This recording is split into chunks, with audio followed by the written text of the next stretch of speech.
Hello guys, আসসালামু আলাইকুম। Welcome to my another blog. উইন্টারে আমি কিভাবে আমার স্কিন কেয়ার করি সেটা আজকে আপনাদের মাঝে শেয়ার করব। আমি অলরেডি শাওয়ার নিয়ে নিয়েছি।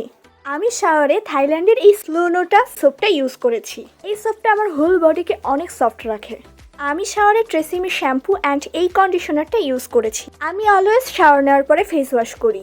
আমি আমার স্কিনকে স্মুথ রাখার জন্য ইন্ডিয়ার এই ক্লিন অ্যান্ড ক্লিয়ার ফেস ওয়াশটা ইউজ করি। উইন্টারে আমাদের স্কিন প্রচুর ড্রাই থাকে, তো শাওয়ার নেওয়ার পর ময়েশ্চারাইজারটা কিন্তু খুব গুরুত্বপূর্ণ। আমার থেকে যদি কেউ ময়েশ্চারাইজার সাজেস্ট নিতে চান, আমি কিন্তু বলবো ইটালির এই নেভিয়া ময়েশ্চারাইজারটা বেস্ট। শীতকালে আমাদের বডি অনেক শুষ্ক থাকে, আমার হোল বডিকে সফট রাখতে আমি এই ইউভেলি লোশনটা ইউজ করি। এটা আমেরিকান প্রোডাক্ট। এছাড়াও অ্যানাদার কান্ট্রির আমি অনেক লোশন ইউজ করেছি, তবে এই লোশনের স্মেলটা আমার সব থেকে বেশি ভালো লেগেছে। আমি আমার লিপকে সফট রাখার জন্য কটন ট্রি পেট্রোলিয়াম জেলি ভ্যাসলিনটা ইউজ করি।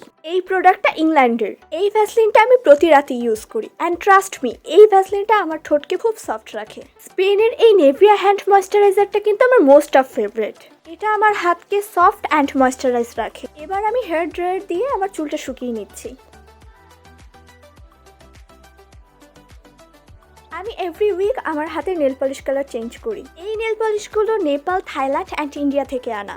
এই নেল পলিশগুলো আমার নেলস একদমই ক্ষতি করে না। তো আজকে আমি কোন নেল পলিশটা দিব তোমরা সবাই কমেন্ট করে জানাও। Good bye.